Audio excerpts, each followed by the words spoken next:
Emily Carter had always been the kind of woman who believed in handling things herself.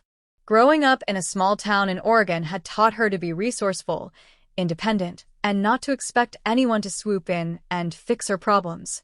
At 27, she had moved to Seattle for work, chasing opportunities and, in a way, chasing herself. She had friends, a decent apartment, and a job at a small publishing firm she actually enjoyed. But the last few weeks had been one long chain of little disasters. Her work deadlines piled up. Her rent check got delayed in the mail, resulting in a tense call from her landlord. The cherry on top had been her car breaking down in the middle of the week when she had two important meetings across town. She told herself she was fine, but the strain was starting to show. That Friday afternoon, she was sitting in her living room, staring at a mug of tea that had gone cold, when her phone rang. It was Sarah, her college friend. They had been close for years, even after moving to different cities.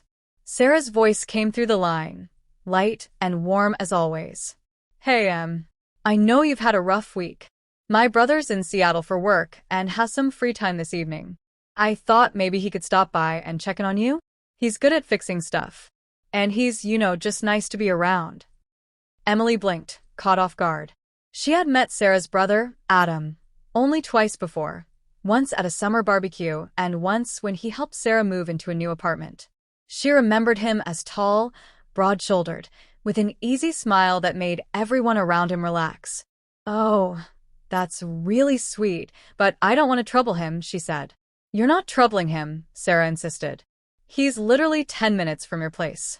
And you need someone to take care of that wobbly shelf before it falls on you."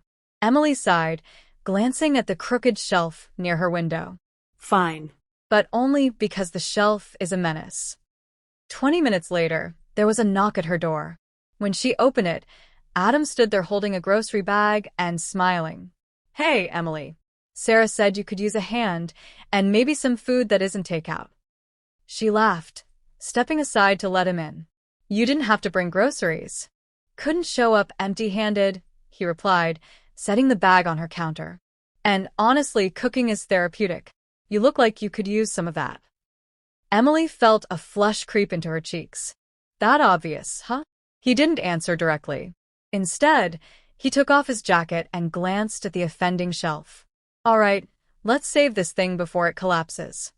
As Adam worked, Emily found herself sitting at the kitchen table, watching him with curiosity. He was focused, but easygoing, humming under his breath as he tightened screws.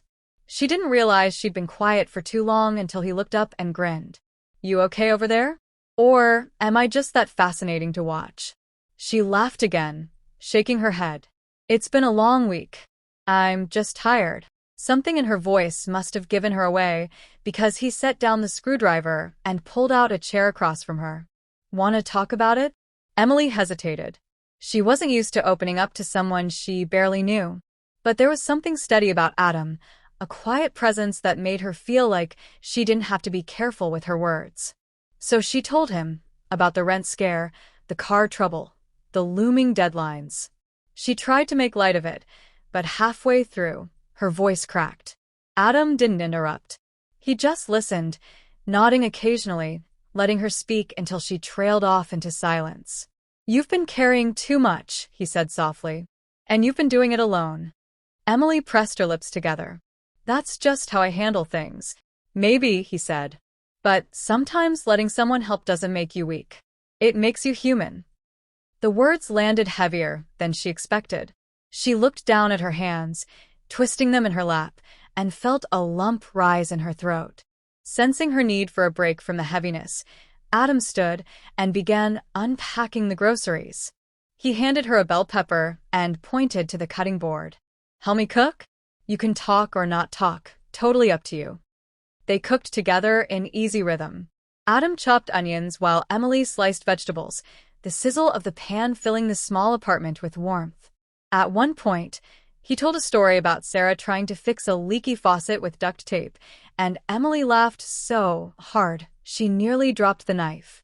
Dinner was simple, stir-fried vegetables over rice, but it tasted better than anything Emily had eaten in weeks. Afterward, they washed dishes side by side. Adam dried each plate she handed him, and every so often, their hands brushed in passing. When the kitchen was clean, Adam glanced toward the window. Rain had started to fall, tapping softly against the glass. "You have a good view here," he said. Emily joined him, standing close enough to see the reflection of streetlights shimmering on wet pavement. "Yeah," she murmured. "It's one of the things I love about this place." They stood there in comfortable silence for a moment, just listening to the rain. Adam finally turned to her. "I have to head out soon, but I meant what I said earlier.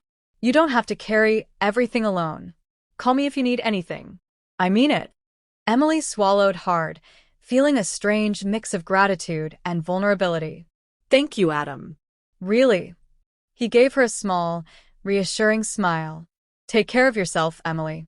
After he left, the apartment felt quieter, but not in a lonely way. She made herself another cup of tea, sat back on the couch, and realized she felt lighter. Not because her problems had disappeared, but because someone had reminded her that she didn't have to face them without help. Over the next few weeks, Adam kept his word. He checked in with a quick text here and there, sometimes stopping by to help with little repairs or just share a meal. Emily began to look forward to those visits, not for the fixes he made around the apartment, but for the way he made the air feel less heavy. It wasn't a grand, life-altering romance or a dramatic twist of fate. It was something quieter, steadier, the slow building of trust, the understanding that sometimes the right person shows up exactly when you need them, even if you didn't realize it. And for Emily, that was enough to change everything.